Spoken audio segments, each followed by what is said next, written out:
Tant moko à lobby, makaba palu pour assez moko ya palu. Tant moko à ce qui s'y binôme mais à comme makaba politique ya boka la bito. Nalingi kosilisa na dialogue boye.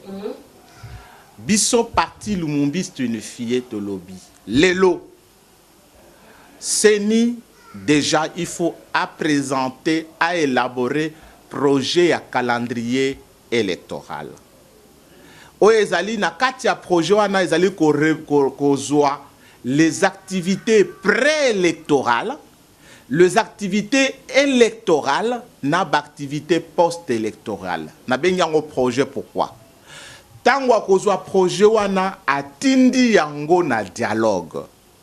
Na dialogue batu basali observation na bamandement.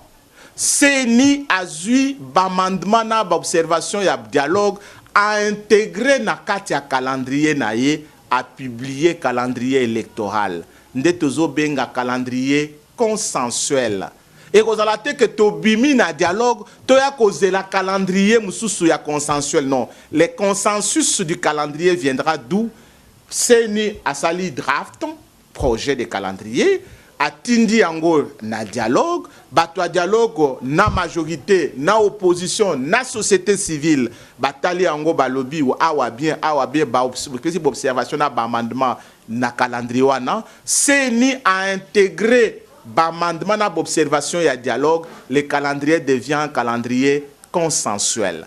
Parlons à lobby, le premier document qui doit être discuté au dialogue doit être le calendrier électoral. Les restes, les aspects, ça sera la conséquence. Parce que ceux qui sont dans le dialogue, sur le calendrier consensuel, le dialogue est où melate. Mais ceux qui ont bandé le partage du pouvoir. Parce que tu es belé, balingara ba pouvoir de la chambre. Et cadre ya ko juste biso tozelaka na dialogue kozala biso tokozala marginaliser plus. Nous voulons que le parti retourne, le pouvoir retourne au peuple parce que nous avons la conviction que tozo bongo la makambo na parti lumumbiste unifié. Nous sommes dotés d'une grande ambition, élection et à lobby. Vous serez avec nous, peut-être qu'on vous prendra d'ailleurs comme communicateur, communicatrice à partir du lumumbiste unifié, et vous trouverez que les choses vont changer. Nous allons y apporter une dynamique nouvelle, et sous quoi biso to lingakate, to kende kole qui s'attend, na lingina comme ministre, au bloquer pays uniquement pour qu'on qui ministre na dialogue. Au bloquer pays pendant tout ça pour qu'on soit non, nous devons faire vite que tous nous mettions d'accord sur les calendriers consensuels. Toye ba cheminement calendrier wana est lié bisonyonso majorité opposition société civile tokende la élection ce qui toyo kani bisonyonso to moni que na calendrier a seni et que l'élection ekoki ko sala na décembre toyo kani bisonyonso ça nous lie ce qui to batnyonso avec les éléments présentés au Seigneur relaxant et là qu'ici que na décembre et cause difficile tokoki ko sala yango na février na mars na avril 3 4 5 mois plus tard la fin du mandat. Les gens vont se poser la question, est-ce que pour 6 mois, il y a dépassement? Tokokiko Buka, Tokokiko Benda n'a pas 6 mois. Est-ce que tout le monde est là 8 mois, il y a dépassement? Bien clairement. Nous parlons au peuple. Ce que tout le monde est là 8 mois. La classe politique va se dire, bon, pour un président qui aurait fait 15 ans au pouvoir, ou 16 ans, ceux qui a bâti 8 mois uniquement pour avoir des élections crédibles. Non, attends, na lobité que glissement. Non, kanga bien, na lingi yo kanga bien, non yo kinga bien te, yo kanga bien. Na lobby et loko ya munene. Oyo palo azako linga lelo. C'est ni à proposer biso projet ya calendrier. Et à la calendrier te, et à li projet ya calendrier. Atindango wapi na dialogue. Na dialogue, batu ya dialogue ndekuna okuta société civile azali, opposition azali, majorité azali.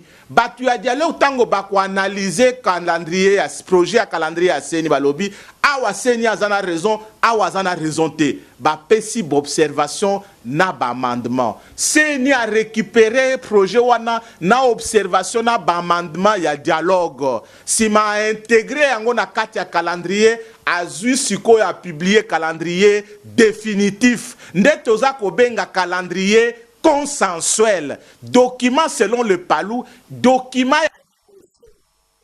il faut pas discuter dans le dialogue ni calendrier électoral. Les restes, vous avez des conséquences. Je vous dis, tant qu'on a dit qu'on analyse les conséquences, on a dit que ce qui, balobi, élection est en février, est-ce que c'est faisable?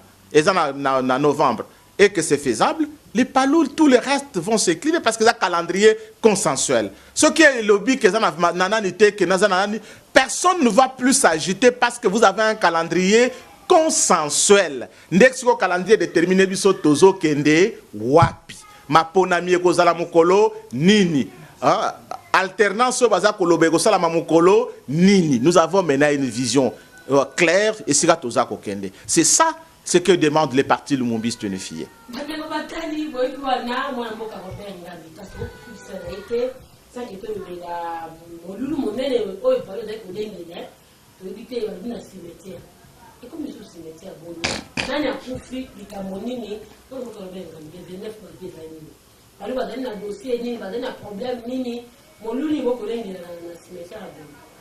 Bien, vous allez on a biso ezali le 27 ba meeting ezali mikili le 29 bilo kwa bozaka obanda kini est kini ouest pour ça souvi morte. Le 29 malheureusement ça tombe que vous la journée à activité politique na lundi que majorité à cause la meeting na meeting le 29 mais est tombé journée à ba martyr et à Palou. Parce que journée on a vu ce tokenda kana cimetière ya Gombe. Tokenda kosala nini en 95. Batu bayebi boucherie humaine ba bomi ba militant ya Palou sous le gouvernement Kengo Wadondo. Kengo Wadondo premier ministre. Pona nini po Palou aboya ki glissement prolongation. Palou à lobby, nous devons respecter la transition de 2 ans. Tant que nous avons la transition, élection ou rien, Palou a 5 élections. Quand 5 élections, le gouvernement est là qui est en place, du fait que nous nous sommes opposés contre la prolongation de la transition. Oui, vous avez le glissement. Gouvernement à l'époque a envoyé tout un bataillon chez le patriarche, des jeunes filles violées. Batouba Kofi na résidence ya patriarche Antoine Gizenga. Batouka Kofi na rond-point Kimpanza. Et Belé na bango nyonso bakundama na cimetière ya Gombe. Et ce qui fait que le 29 juillet, ils ont rapport à biso date tokanisaka bango différemment des autres partis politiques. Nous ne sommes pas un parti invité à la table. Madame, nous sommes un parti de lutte. Tobotami avec une idéal, Tobotami en 64, ce qui est là qui partit à Kolia Komela. En 66, Mobutu propose à Gizenga d'être son ambassadeur itinérant. Gizenga refuse, je ne peux pas servir en coup d'État. Quel est le gouvernement qui a été formé dans ces pays qui n'a pas sollicité à Gizenga d'y faire partie? Gizenga dit, je ne peux pas servir servir un régime de fête. Et lutte nabiso ezalaki, tout gouvernement qui ne vient pas des élections, ce sont des gouvernements de fête. Et le parti ne pourra pas y participer. Jusqu'à ce que le gouvernement ait eu une élection en 2006. N'est pas l'eau à côté de pouvoir. Bon, bengi biso le parti à majorité et parti qui co-gouverne la République à côté des autres. Mais souci nabiso, toye bisakango même la majorité présidentielle. Oyo ezali cartel, pas un fondement idéologique. Et ça, c'est un cartel de gestion. Mais nous devons trouver un cartel idéologique avec un fondement d'une vision de la République. Ce qui fait que les lots, ceux qui n'ont pas de boy, au moins, ceux qui battent le lobby Kabila sous président Bakimiye. Bisoto Kima Lumumba parce qu'Azala qui est sous premier ministre. C'est ça la vision. Lumumba Koufa en 60, 61, Tokima a été. Tu as abandonné parce que sous premier ministre nous avons resté constants sur le plan idéologique. Que tu as créé cartel, groupe idéologique, de manière que si le président qui est là n'est pas là, celui qui vient là continue avec une vision de la gauche. Et Batouba, qu'en face, il y a une autre vision, un autre regroupement avec une autre façon de voir la République, alternant ces eaux salama sur le plan de la vision. Mais le cartel, il y a manger, à boire. Alors ça, ce n'est pas faire la politique et ça ne développe pas la démocratie ni la stabilité.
Premièrement, parce que Nalingi Koloba que parti Lumumbi unifié ne servira et ne sert que les intérêts du peuple, pas les intérêts des individus.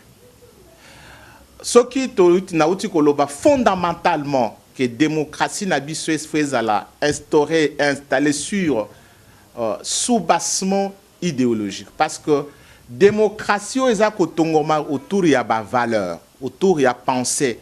Démocratie étant la kimia, débat démocratique, respect des droits de l'homme.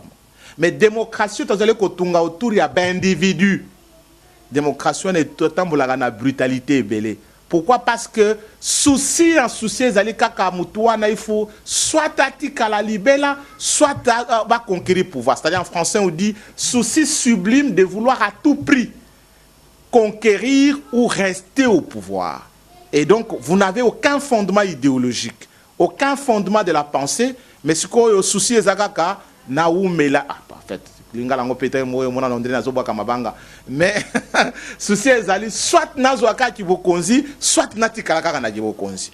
Et donc ndé palo alobaka mikolo nyonso malamu ba parti politique ba sangana autour ya ba idée ya ba valeur ya pensée tout ça les blocs penser mususu ba parti mususu ba sangana to diminuer même na ba nombre ya ba parti politique to tira na bango tanto mi balé mi sato mais cause ali sous 500.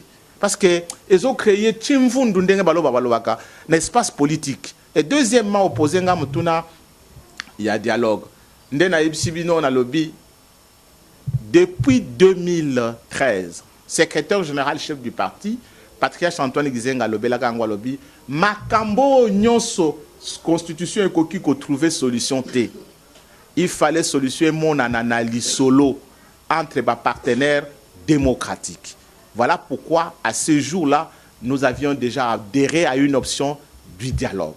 Mais le dialogue, toujours Singapour, Nabiso, Palo, Tolobi, le lot, c'est ni, parce que le dialogue, de plus en plus, on de toujours Poussana.